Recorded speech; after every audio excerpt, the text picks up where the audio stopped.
Elasticidad aplicada a la geotecnia.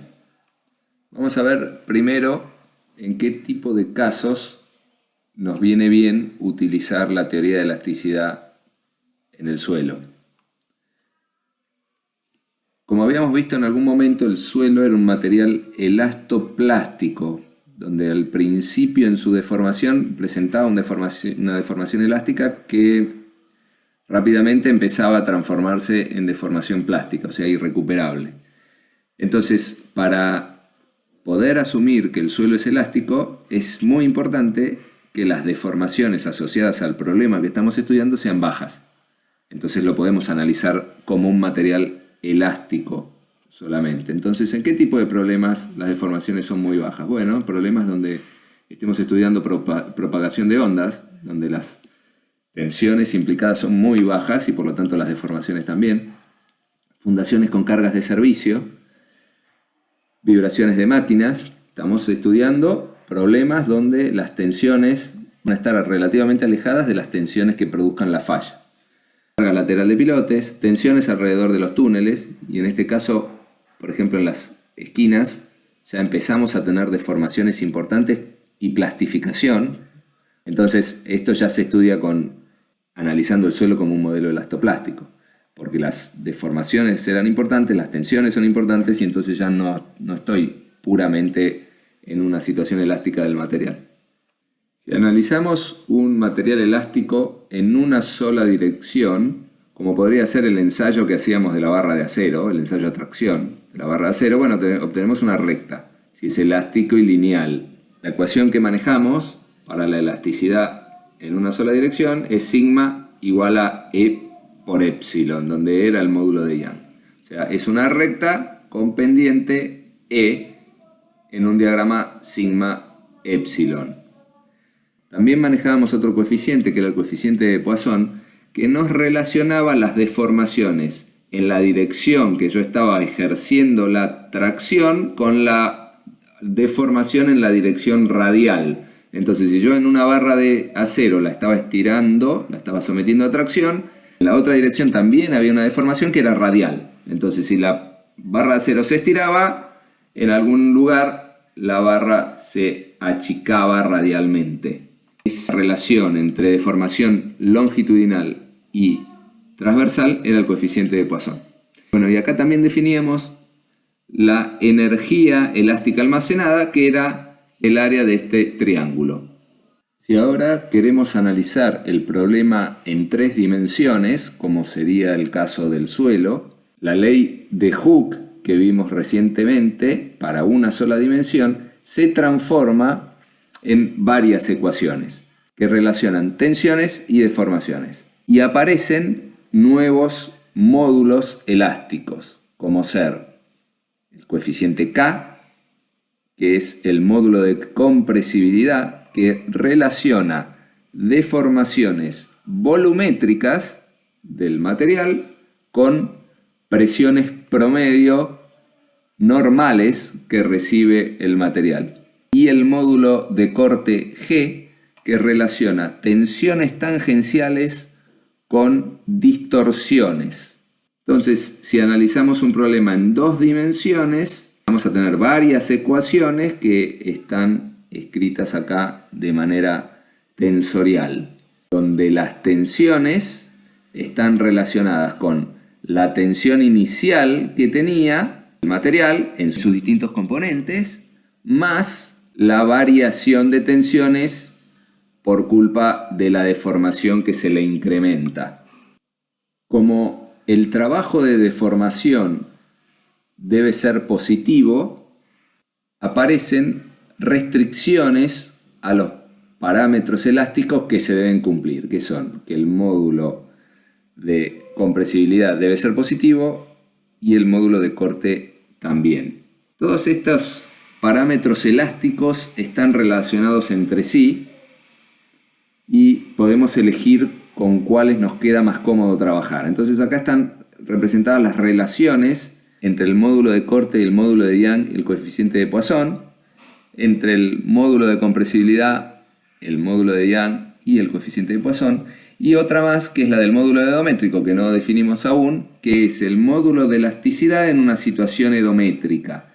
La situación edométrica es aquella en la que las deformaciones radiales están impedidas y solo puede haber una deformación axial, que es la que se presenta en el ensayo edométrico que ya estudiamos cuando vimos consolidación de suelos. Gracias a estas relaciones terminamos deduciendo también que el módulo de elasticidad debe ser positivo y que el coeficiente de Poisson tiene que estar entre -1 y 0,5. Acá tenemos otras relaciones que también se pueden emplear. Vamos a definir qué es el valor Q. Es la diferencia entre las presiones principales mayor y menor. La presión P es el promedio entre las tres presiones principales y está relacionada con la deformación volumétrica a través del módulo de compresibilidad.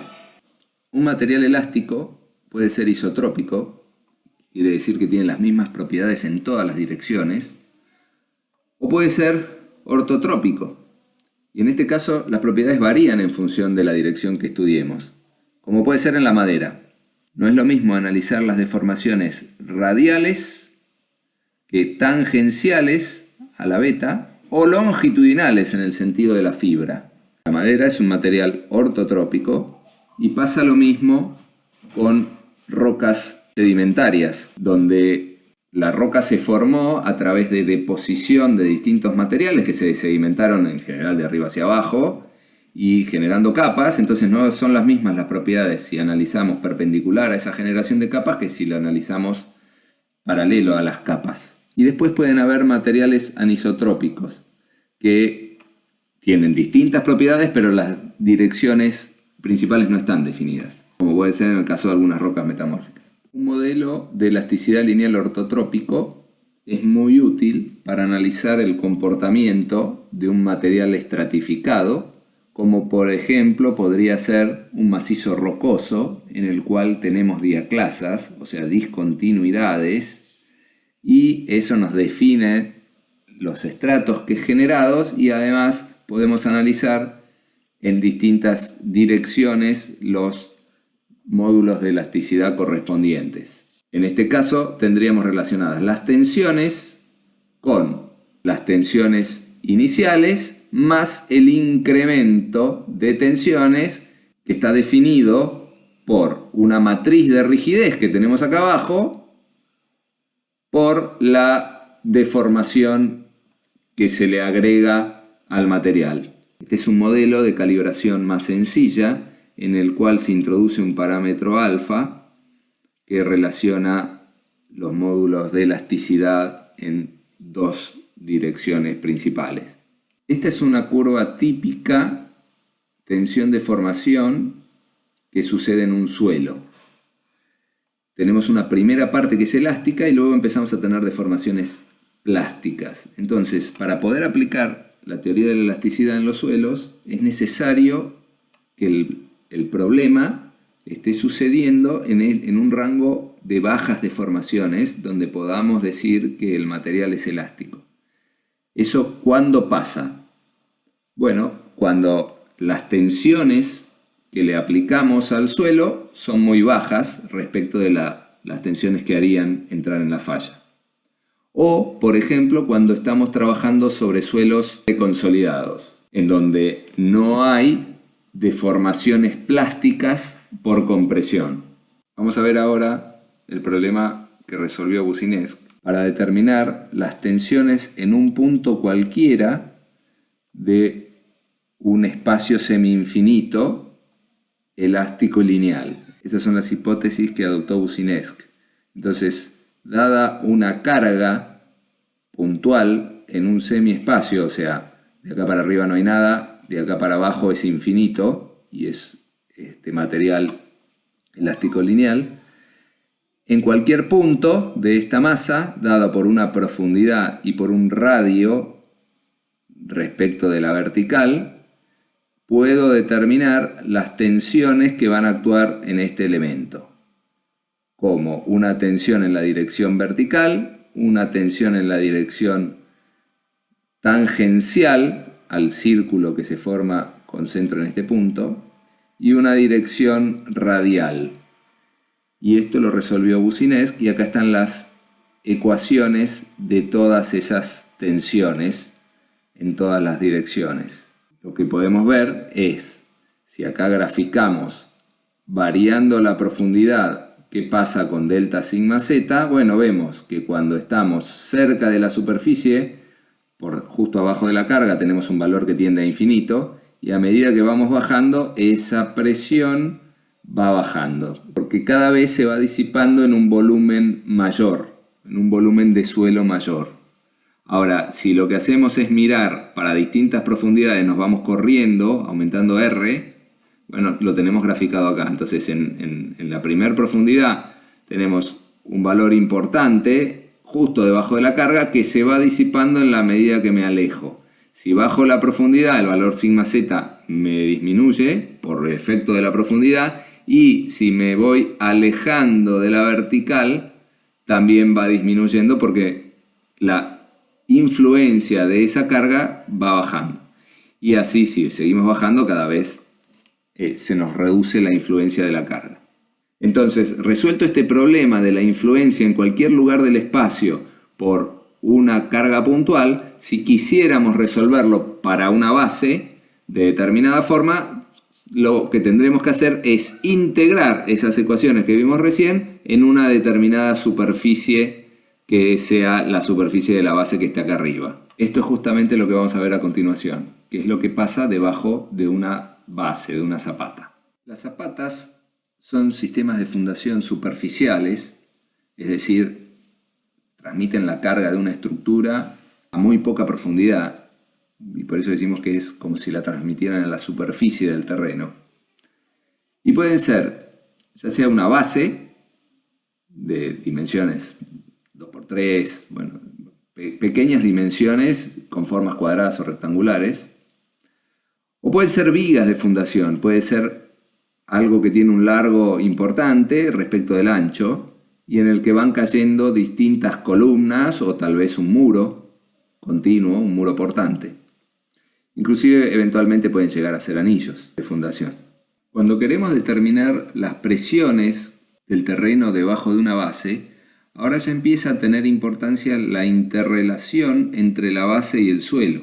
La solución de Boussinesq está dada para una carga puntual. Si nosotros la integramos en una superficie que apoya en el terreno, tendríamos la distribución de presiones en profundidad y en superficie debida a esa base, pero no estaríamos teniendo en cuenta la rigidez de la base. O sea, la solución de Boussinesq integrada a un área dada nos da la distribución de presiones, pero para una base flexible, o sea, que se deforme lo que necesite deformarse para acompañar las deformaciones del terreno. Entonces, en ese caso, cuando la zapata es flexible y es, supongamos, el caso de algo muy finito, la solución de Boussinesq es válida y lo que nos va a dar es una distribución de presiones uniforme, con un asentamiento mayor en el centro que en el perímetro.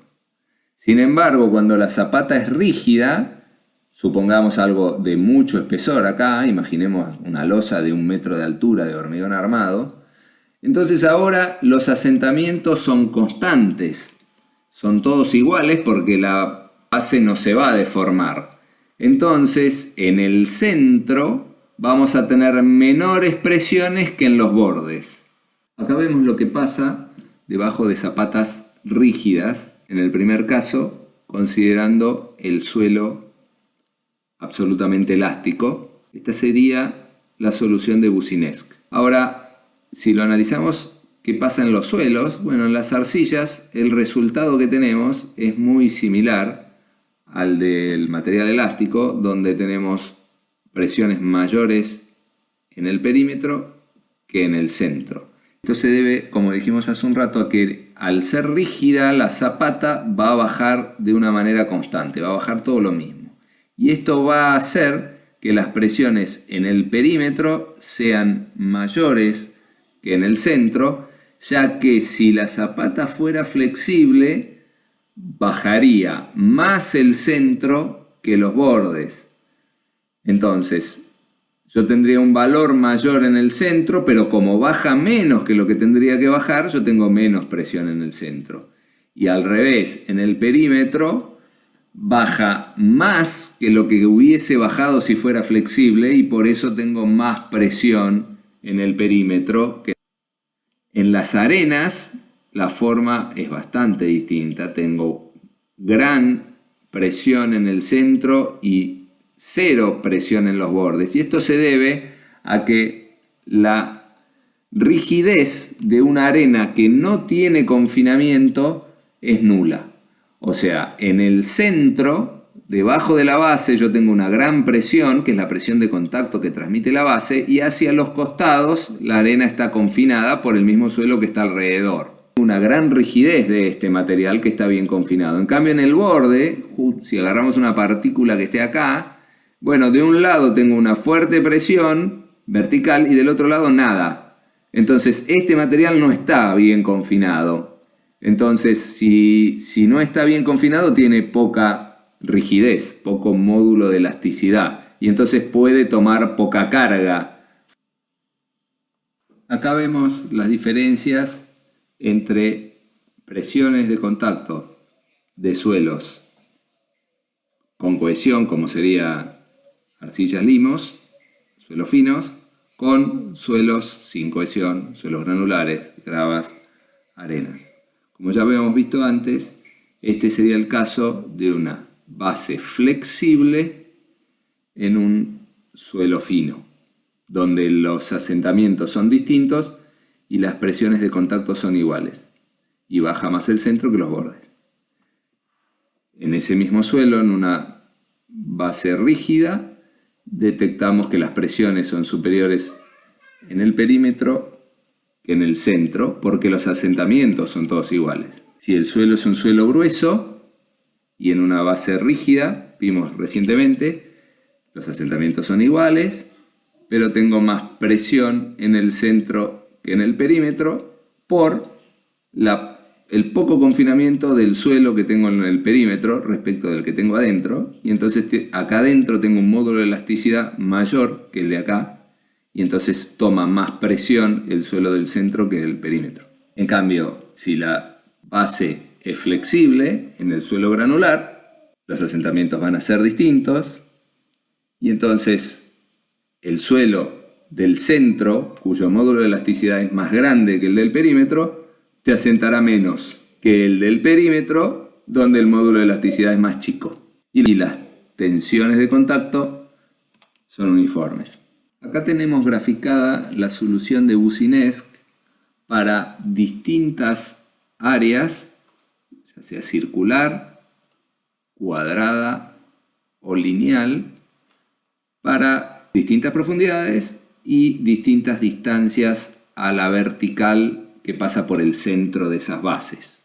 Esto nos permite conocer para cualquier punto, a cualquier profundidad y en cualquier ubicación, por ejemplo este de acá, saber que en este punto el incremento de presión debido a una base circular, porque estoy en el gráfico de bases circulares, es del 30% de la presión que transmite la base en superficie. Y así se trabaja con estos gráficos. Vamos a ver ahora cómo calcular los asentamientos de una base en función de la teoría elástica que venimos viendo. Ya tenemos graficado en línea llena la distribución de tensiones que nos dice la teoría de elasticidad que habría en una masa de suelo abajo de una base.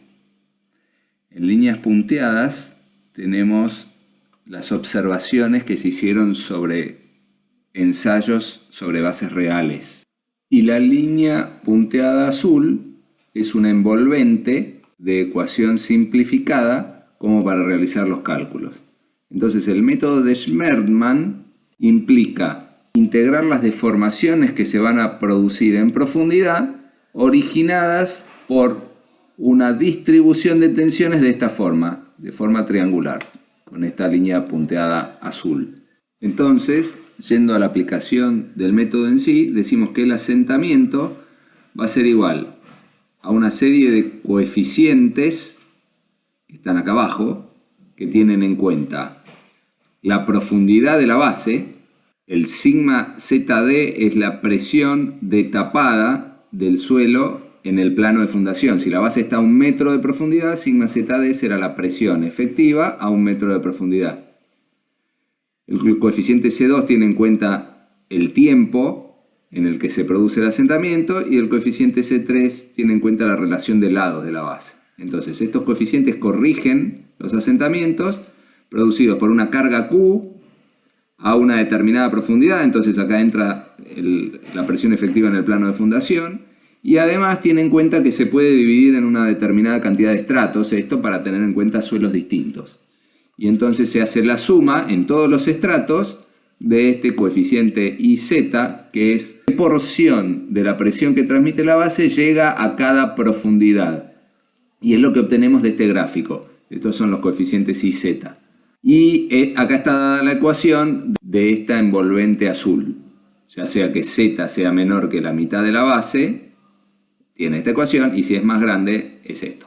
Por lo tanto, si estamos frente a una base apoyada en un suelo que cumple con estas hipótesis de comportarse elásticamente, como puede ser una arena densa o un suelo fino preconsolidado, podremos utilizar este método de Schmermann. Si el suelo va a presentar deformaciones plásticas, como sería en el caso de un suelo fino normalmente consolidado, entonces lo que tendríamos que hacer es usar la teoría de la elasticidad para ver cómo es la distribución de tensiones en profundidad y luego utilizar la teoría de la compresión edométrica para calcular los asentamientos.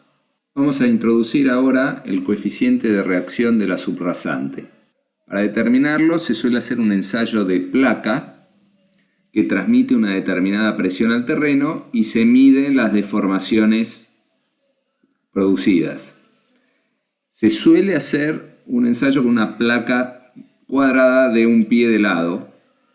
En este caso se hizo un ensayo con una placa circular.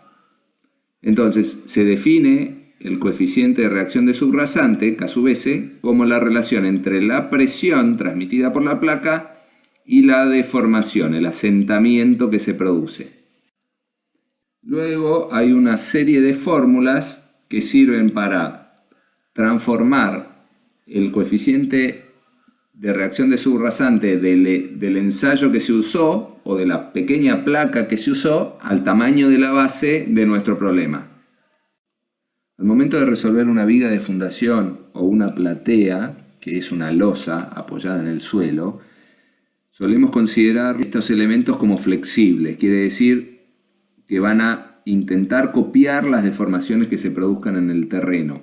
Entonces se suele utilizar el coeficiente de reacción de subrasante para determinar la constante elástica de varios resortes que se colocan debajo del elemento como para modelizar el comportamiento. El problema de este método es que no tiene en cuenta los asentamientos que se pueden producir a largo plazo, como ser en un suelo fino que consolide. Y además que la rigidez de la platea o de la viga en realidad no es nula, y entonces lo que se asiente en un resorte va a influir en lo que se asiente el otro por culpa de este elemento que está acá arriba, que tiene una determinada rigidez. Y a eso lo llamamos que los resortes en realidad están acoplados, o sea que depende lo que se deforme uno al lo que se deforme el que sigue. Este problema de acoplamiento de los resortes se suele resolver sectorizando, por ejemplo, una platea en distintas áreas y variando el módulo de reacción de subrasante en las distintas secciones, disminuyéndolo en la sección más central. Este método nos da buenos resultados en cuanto a solicitaciones en los elementos, diagramas de momento, de corte, por ejemplo, en la platea. No nos da muy buenos resultados en cuanto a cuánto se va a asentar en realidad la platea. También se puede utilizar el coeficiente de reacción para resolver pilotes sometidos a carga horizontal. Y en ese caso hay que trabajar con el coeficiente de reacción horizontal, y acá tenemos la expresión para determinarlo. Fundaciones de máquinas. Si analizamos una masa colgada de un resorte a la que se le somete una fuerza que depende del tiempo, F sub t, que además tiene un coeficiente de amortiguamiento, tenemos esta ecuación que describe el movimiento de esa masa. La masa por la aceleración más la viscosidad por la velocidad más la constante del resorte por el desplazamiento es igual a la fuerza externa que se le aplica. En el caso de un resorte libre, o sea, sin fuerza externa y sin amortiguamiento, la masa vibraría indefinidamente con un período propio, que sería este de acá. Esta sería la frecuencia angular de la que despejamos, de esta manera, el período propio de vibración. Y acá hicimos una cuentita de cuál sería el período propio de vibración de una base que tiene 100 kN de peso y cuya rigidez es esta de acá. Y la rigidez de la base estaría relacionada con el coeficiente de balasto que estuvimos viendo hasta hace poco. Si ahora a esa base le imponemos una fuerza externa que tiene una determinada frecuencia, los desplazamientos que va a sufrir esa base se van a aumentar respecto del valor que tendrían si fuera una fuerza estática por un coeficiente m.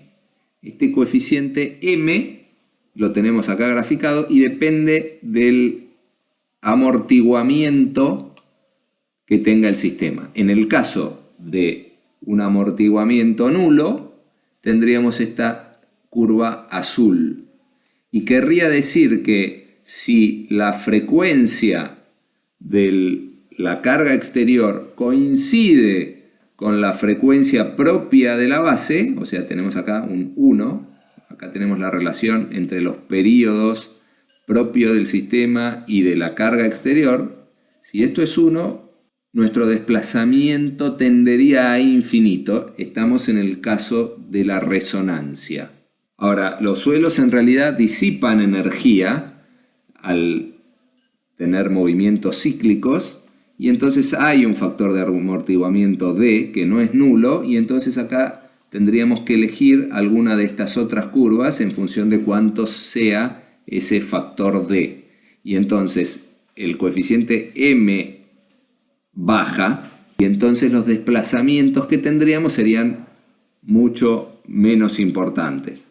En función del tipo de movimiento que imponga la máquina en cuestión, ya sea traslación vertical o horizontal, rotación o torsión, tendremos el área de suelo involucrada debajo de esta base, determinadas por esta distancia R0. En función de ese R0 que obtuvimos recién, de la masa de la base y de los parámetros elásticos del suelo, como ser G, nu, obtenemos la constante del resorte y el coeficiente de amortiguamiento, que dependerán a su vez de los modos de vibración que le estén transmitiendo la máquina. Para que no se amplifiquen los movimientos de la base, tenemos que tener periodos propios de la máquina y de la fundación bastante diferentes. Entonces, cuando las revoluciones de la máquina son superiores a los 1000 RPM, tenemos que buscar un periodo propio de la base menor al periodo de la máquina dividido 2. Y si las revoluciones son inferiores a los 400 RPM, entonces el periodo de la fundación debería ser superior a 2 veces el periodo de la máquina. Para terminar, acá tenemos la expresión de la carga dinámica que habría que agregarle a la carga estática para poder dimensionar la fundación. Con esto damos por concluida la clase de elasticidad.